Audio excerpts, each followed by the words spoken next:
I am of the generation one might call old. No, you didn't. If I meet your mom, I'm going to tell her you did right by her. Just one look at you. I love that song. I do. I love that song, and I sing it to myself, and it's something that will root me in the present moment. And I hope that you are feeling it's going to be a lovely day. I hope you're feeling that this is a lovely summer, because I think being at Common Flame in the summer is a particularly wonderful thing. I know many of us cherish the opportunity to be together as one congregation at one single service. I also know that we love these services when we get to hear our people reflect a little longer on something. And I want you to know that each of our speakers really works at their reflection. They may not tell you they've done it a draft 7 to 10 times, but they often have. They go deep and they wrestle with a strand of something they feel is an important part of their story. And believe me when I tell you, it is out of love that they want to share it with you. And I hope you recognize it as the gift that it is. It is never a bad time to remind someone what a gift they gave you. So please do say thank you. It is so beautiful. It is a gift to each of us. It helps us steep ourselves, renew ourselves in our Unitarian Universalist values. This summer, Kelly Stranahan has explored transformation. Dee Dee Cross talked to us about pluralism. Stacy Amaya last week shared the importance of covenant, which is what holds it's the container that holds the whole thing together, holds us as a congregation, holds our values. And now Zach is telling us about love at the center, love at the center. At the center there is love. We sang that helpful little ditty at the beginning. But I know, and you know, I suspect, that Zach isn't the only one who has struggled with its meaning. It is the thing about many of us who are drawn into this faith tradition. While we prefer to hear words that don't make our skin itch, we actually cannot leave words alone if they don't mean anything to us. If it feels empty, that isn't right either. You see, for all of the jokes that are said about us, and for all of the ways that we demean ourselves, we actually take religion very seriously. We want it to make sense, and we want it to mean something. We want it to teach us something. So as Zach shared, he has come to understand that he maybe doesn't need to lock love into this small box of definition. He bears witness to its bigness and that it is the center of everything. Beyond mere feeling or emotion, love causes him to act and to live into our values and find the humanity in others, even when it is difficult to discern. Recently, I heard someone share that a friend of their couple, was at the end of their life. She said, "I will miss him terribly. He's been part of our life for so long. We saw each other every week. We did stuff together as a couple, as families. I am so sad." We know that sadness. And then she said, "And yet I love to visit him. I am hanging on every second, and he is so weak right now. He hardly speaks. He hardly can speak. But when he does, he just talks about love. It's all about love," he said. "It's just love. Everything is about love." They're not reading the UU Charter. They're not looking up words. But she hears him, and there's something powerful to hearing words from folks so close to death when the veil is thinnest, when the chaff has been sorted, and they offer us what remains. And for this fellow, it's love. I'm not surprised by that. You know, last fall I shared a story told by a rabbi whose words I treasure and learn from always. She shared a personal story that has taught her something, and that story has been teaching me since I first heard it some 15, 18 years ago. In her last year of college, Browse took an economics class. And mostly she dreaded taking it. She didn't want to take economics. But she felt she should take it, and you know how those shoulds can be, don't you? Anybody else should on themselves recently? Well, as it sometimes happens, her disdain met up with a professor whose energy and passion overtook her. She was completely pulled in, and by the end of the semester, she, like virtually all the others in the class, had been completely persuaded to this professor's point of view that everything that happens can be explained through economics. Everything, he explained, from the ratification of amendments to wars to the Oklahoma City bombing to the impact of natural disasters, everything comes back to economics. And then, if you can imagine such a thing, and then on the last day of the class, the professor strides in confident and passionate as he always is, and he suddenly announces that he needed to make a confession. Well, this was not that class. They were all sure of it. But he went ahead.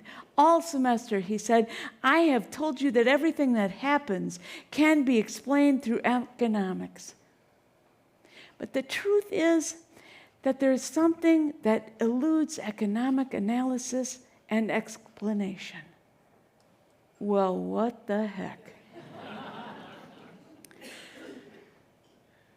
I imagine the professor, at least maybe if he had preaching potential in him, I imagine the professor just left them hanging there in their resentment for just a moment, for a well-timed moment before he announced that the thing that eludes economic analysis is love. It's love. He said there is no rational way to explain the things that people do for love.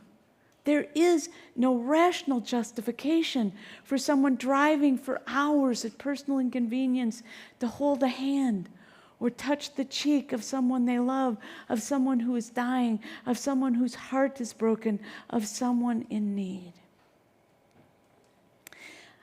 Rabbi Sharon Browse said that the impact of that has been lifelong.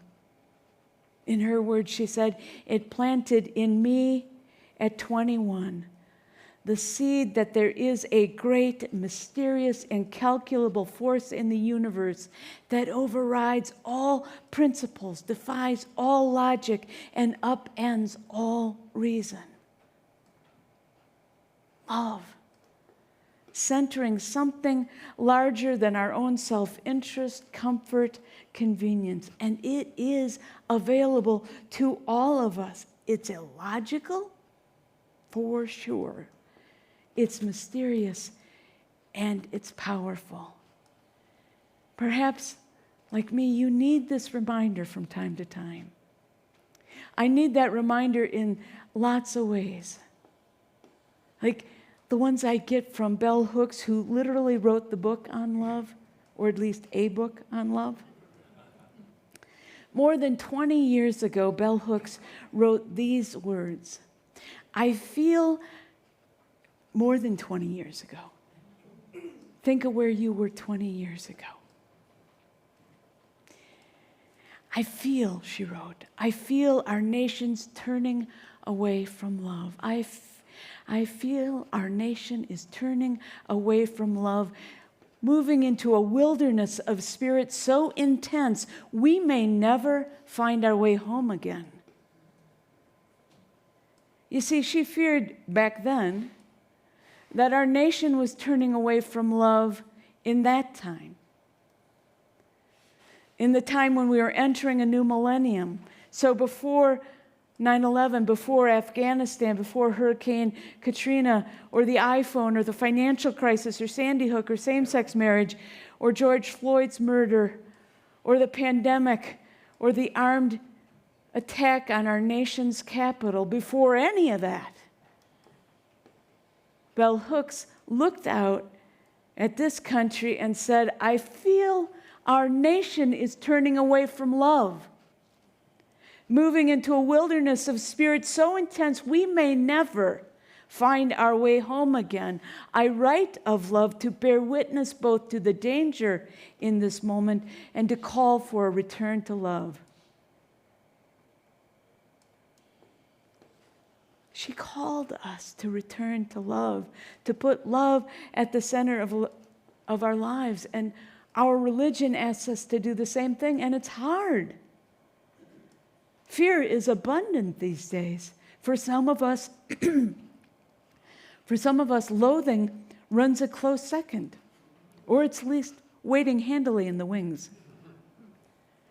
How much easier it is to shake our fist and complain and blame and fret and stew. It seems silly, actually, in our rational minds to speak of love when life on this planet is so fragile. And yet, in another harrowing time, because this is not the only one, beloveds, in another harrowing time when war raged and racial justice was rampant and the gap between rich and poor was widening, and there was so much environmental degradation, among other things, in that time, a prophet told us, power without love is reckless and abusive, and love without power is sentimental and anemic. Power at its best is love implementing the demands of justice, and justice at its best is power correcting everything that stands against love. That's Martin Luther King Jr., of course. We know of what he spoke. Power without love is reckless and abusive. We are witnessing it. But listen to his caution. Love without power is sentimental and anemic. We know that too, and that's why it seems silly to speak of love in such a time as this. And so he reminds us, power at its best is love implementing the demands of justice, and justice at its best is power connecting everything that stands against love. They go hand in hand. And we know that too, right? But in the sweeping eloquence of MLK Jr., it can seem like he is telling us we have to do it all and do it all right now. But love and justice are long games. We must start closer in. It is often for me the poets who tell me how to tell, who instruct me because they tell the truth and they remind me to pay attention anyway. They invite me to set a new intention. Here are some stanzas from Rosemary Watola Tromer's poem, Because. So I can't save the world. So I can't save the world. I can't even save myself. I can't wrap my arms around every frightened child, can't foster peace among nations, can't bring love to all who feel unlovable. So I practice.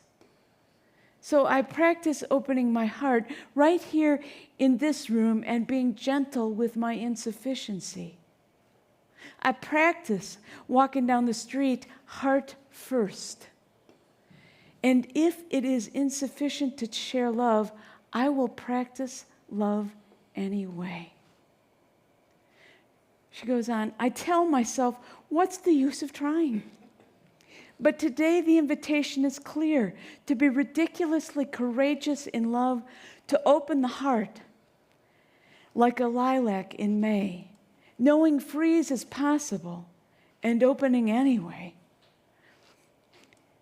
To take love seriously, to give love wildly, to race up to the world as if I were a puppy, adoring and unjaded, stumbling on my own indifference of anger, of cruelty, of fear, and stay open to love as if it matters, as if the world depends on it. I have cried with that poem. I'm near it now. I am moved by its humility and rigor. I so believe Tromer is right. Always it returns to this, offering the broken world my practice of loving it anyway. Thomas Merton said, because love is not just something that happens to you, it is a certain special way of being alive. Love affects more than our thinking and our behavior toward those we love. It transforms our entire life. Beloveds, may we come alive in just this way, so that we offer this broken world our practice of loving in all our imperfection and loving it anyway. May it be so. Shanti, Shalom. Amen.